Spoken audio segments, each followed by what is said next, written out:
I still hear my mother's whispers in the night, and I know my stepmother is watching me. After my mother died, I was taken in by my stepmother, Mama Nkechi. At first, she acted kind, but I quickly learned her warmth was just a mask. Her real self showed when the sun went down. That's when she would find excuses to punish me. Clean the house, she'd snap, even if it was already spotless. I'd spend hours scrubbing floors and washing dishes, while she sat back and watched, her eyes cold as steel. The other villagers noticed how I looked, thin and tired, but they didn't see what happened behind closed doors. One night, while I was cleaning, I heard a soft voice calling my name. I paused, thinking it was just my imagination. But then I heard it again, clearer this time. Help me.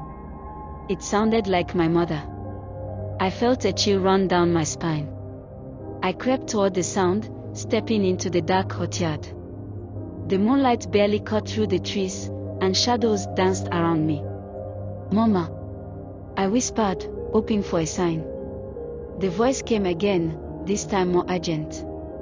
Help me, my child. As I walked further, I felt something brush against my leg. I looked down and saw a small figure, pale and translucent.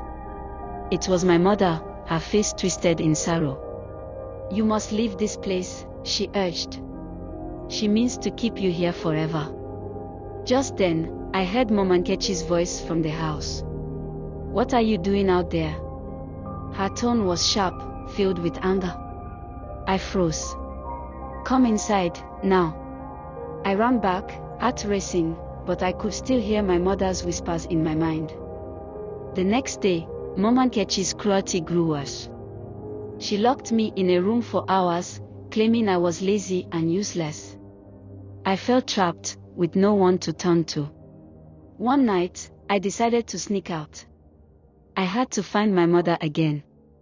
The moon was full, and the village was quiet. I followed the path to the old oak tree where my mother used to tell me stories. The wind rustled the leaves, and the shadows seemed to shift, almost alive. Help me. The voice came again, pulling me closer. I reached the tree and saw my mother's spirit standing there, her face filled with sadness. You must break her hold, she said, her voice trembling. Only then can you be free. Suddenly, I felt a presence behind me. Mama Nkechi was there, her eyes glowing with rage. You shouldn't have come here, she hissed. You belong to me now. Before I could react, she lunged at me. I ducked and ran, the darkness swallowing me. I could hear her footsteps close behind, angry and relentless. I dashed into the forest, desperate for escape. I reached the village and screamed for help, but the villagers only watched, confused. They couldn't see the evil in Mama Nkechi. I turned back, my heart pounding, knowing I had to confront her. When I returned to the tree, Mama Nkechi was waiting. You think you can escape me, she sneered. But this time, I felt my mother's presence beside me, strong and protective. With all my strength, I shouted, leave me alone. The air crackled, and Mama Nkechi recoiled as if struck. You will pay for this, she screamed, her form flickering like a candle in the wind. I felt my mother's spirit wrap around me, and suddenly, Mama Nkechi vanished, leaving only darkness behind. I knew she was gone, but the chill in the air lingered. Now, I stay close to the tree where I found my mother. I can still hear her whispers, reminding me that love can break even the darkest chains. I am free, but I know to always be wary of shadows that might return. Please like and subscribe.